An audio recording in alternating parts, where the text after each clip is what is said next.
بیٹھتے ہی اس نے ادھر ادھر کی باتیں شروع کر دیں۔ حنیف اور شہاب صرف ہوں ہاں کرتے رہے۔ پھر اس نے ان کے بارے میں پوچھنا شروع کیا کہ وہ کیا کرتے ہیں، کہاں رہتے ہیں، کیا عمر ہے، فادی فدا ہیں یا غیر فادی فدا، حنیف اتنا دبلا کیوں ہے، فہاب نے 2 مصنوعی دانت کیوں لگوائے ہیں، گفت خورا تھا تو اس کا علاج ڈاکٹر خان سے کیوں نہ کرایا، فرماتا کیوں ہے، پھر کیوں نہیں گاتا۔ شہاب نے اسے کچھ شعر سنائے۔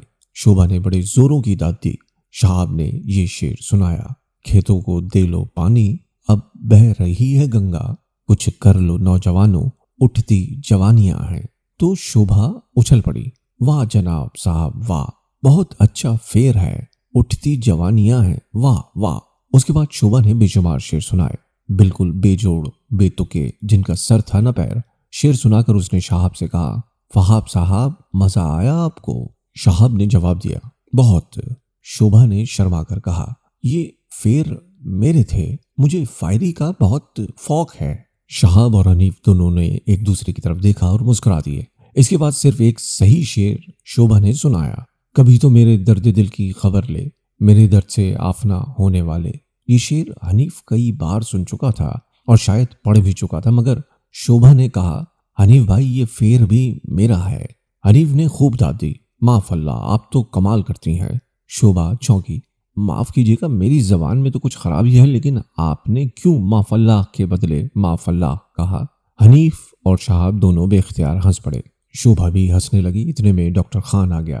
اس نے اندر داخل ہوتے ہی شوبھا سے کہا: کیوں جناب اتنی ہنسی کس بات پر آ رہی ہے؟ زیادہ ہنسنے کے باعث شوبھا کی آنکھوں میں آنسو آ گئے تھے۔ اس نے رومال سے ان کو پونچھا اور ڈاکٹر خان سے کہا: ایک بات ایسی ہوئی کہ ہم سب ہنف پڑے۔ ڈاکٹر خان نے ہنسنا شروع کر دیا۔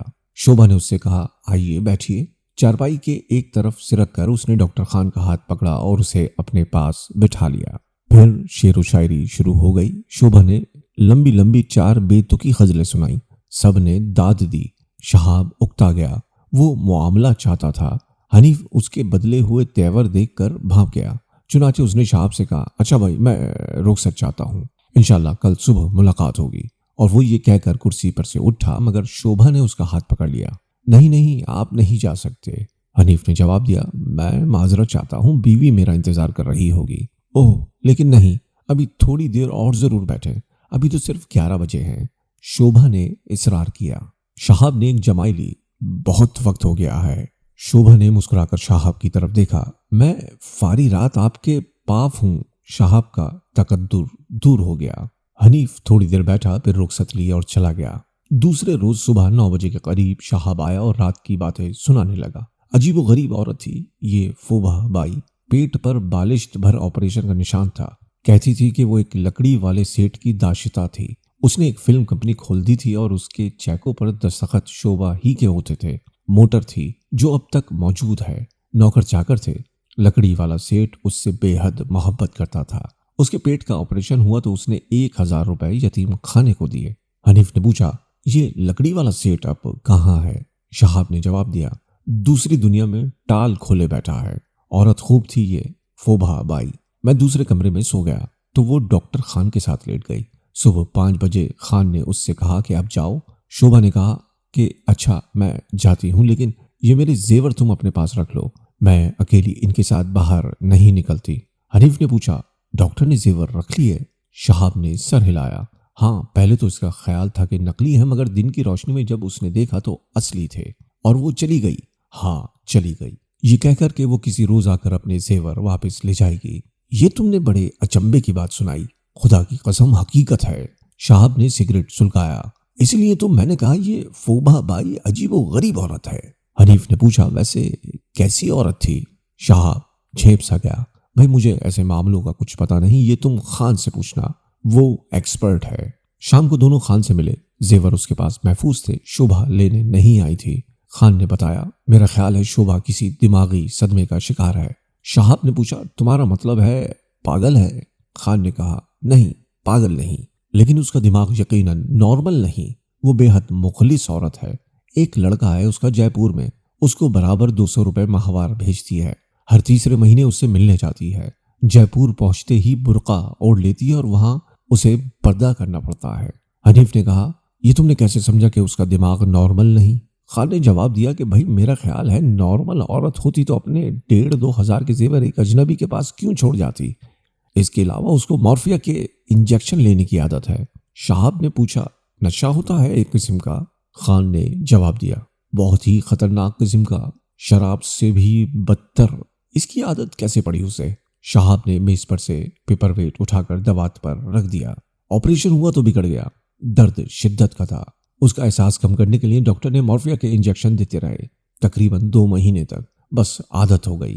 ڈاکٹر خان نے مورفیا اور اس کے خطرناک اثرات پر ایک لیکچر سا شروع کر دیا۔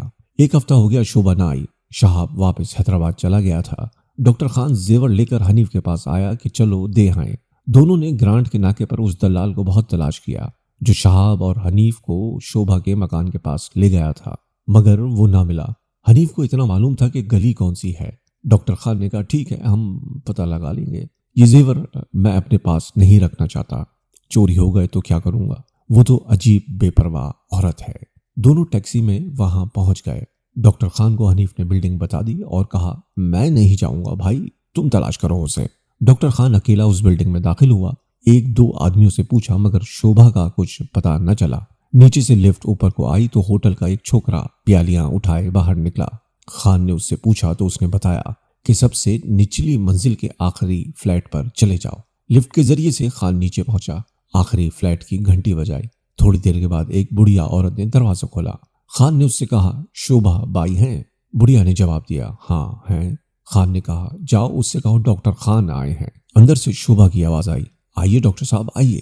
ڈاکٹر خان اندر داخل ہوا۔ چھوٹا سا ڈرائنگ روم تھا، چمکیلے فرنیچر سے بھرا ہوا، فرش پر قالین بچھے ہوئے تھے۔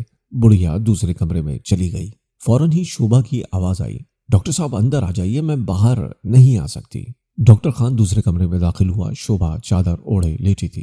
خان نے اس سے پوچھا کیا بات ہے؟ شوبھا مسکرائی کچھ نہیں ڈاکٹر صاحب، تیل مالش کرا رہی تھی۔ ڈاکٹر پلنگ کے پاس کرسی پر بیٹھ گیا۔ جیب سے رومال نکالا جس میں زیور بندھے تھے، کھول کر اسے پلنگ پر رکھ دیا۔ کب تک میں تمہارے ان زیوروں کی حفاظت کرتا رہوں گا؟ تم ایسی گئی کہ پھر ادھر کا رخ تک نہ کیا۔ شوبھا ہنسی مجھے بہت کام تھے، لیکن آپ نے کیوں تکلیف کی، میں خود آ کے لے جاتی۔ پھر اس نے بڑھیا سے کہا چائے منگاؤ ڈاکٹر صاحب کے لیے۔ ڈاکٹر نے کہا نہیں مجھے اب جانا ہے۔ کہاں؟ ہسپتال۔ ٹیکسی میں آئے ہیں آپ؟ ہاں باہر کھڑی ہے۔ ڈاکٹر نے سر کے اشارے سے ہاں کی۔ تو آپ چلیے میں آتی ہوں۔ یہ کہہ کر اس نے زیور تکیے کے نیچے رکھ دیے اور رومال ڈاکٹر خان کو دے دیا۔ ڈاکٹر خان حنیف کے پاس پہنچا تو اس نے پوچھا مل گئی؟ ڈاکٹر مسکرایا مل گئی، آ رہی ہے۔ 15-20 منٹ کے بعد شوبھا نے تیزی سے ٹیکسی کا دروازہ کھولا اور اندر بیٹھ گئی۔ ڈاکٹر خان کے کمرے میں دیر تک فضول قسم کی شعر بازی ہوتی رہی۔ ہجر و وصال اور عشق و محبت کے بے شمار عامیانہ اشعار شوبھا نے سنائے اور انہیں اپنے نام سے منسوب کیا۔ ڈاکٹر خان اور حنیف نے خوب داد دی۔ شوبھا بہت خوش ہوئی اور کہنے لگی یعقوب فیٹ گھنٹوں مجھ سے پھیر فنا کرتے تھے۔ یعقوب فیٹ وہ لکڑی والا سیٹ تھا جس نے شوبھا کے لیے ایک فلم کمپنی کھولی تھی۔ ڈاکٹر خان اور حنیف ہنس پڑے۔ شوبھا ہنسنے لگی۔ ڈاکٹر خان اور شوبھا کی دوستی ہو گئی۔ شروع میں تو وہ ہفتے میں 2 بار آتی تھی، اب قریب ہر روز آنے لگی۔ رات آتی، صبح سویرے چلی جاتی، شام کو بلا ناغہ مورفیا کے انجیکشن لیتی۔ ڈاکٹر انجیکشن لگانے سے پہلے اس کے بازو پر بے حس کرنے والی دوا لگا دیتا تھا۔ یہ ٹھنڈی چیز اسے بہت پسند تھی۔ 3 مہینے گزرے تو شوبھا جے پور جانے کے لیے تیار ہوئی۔ موٹر اپنی ڈاکٹر خان کے حوالے کر دی کہ وہ اس کا دھیان رکھیں۔ ڈاکٹر اسے اسٹیشن پر چھوڑنے گیا۔ دیر تک گاڑی میں ایک دوسرے سے باتیں کرتے رہے۔ جب گاڑی چلنے لگی تو شوبھا نے ایک دم ڈاکٹر کا ہاتھ پکڑ کر کہا مجھے کیوں ایک دم ایسا لگ رہا ہے کہ کچھ ہونے والا ہے۔ ڈاکٹر خان نے کہا کیا ہونے والا ہے؟ شوبھا کے چہرے سے وحشت برسنے لگی۔ معلوم نہیں، میرا دل بیٹھا جا رہا ہے۔ ڈاکٹر خان نے اسے دم دلاسا دیا۔ گاڑی چل دی۔ دور تک شوبھا کا ہاتھ ہلتا رہا۔ جے پور سے شوبھا کے 2 خط آئے جن سے صرف اتنا پتہ چلتا تھا کہ وہ خیریت سے پہنچ گئی ہے۔ جب وہ واپس آئے گی تو اس کے لیے بہت سے تحفے لائے گی۔ اس کے بعد ایک کارڈ آیا جس میں یہ لکھا تھا میری اندھیری زندگی میں صرف ایک دیا تھا، وہ کل خدا نے بجھا دیا، بھلا ہو اس کا۔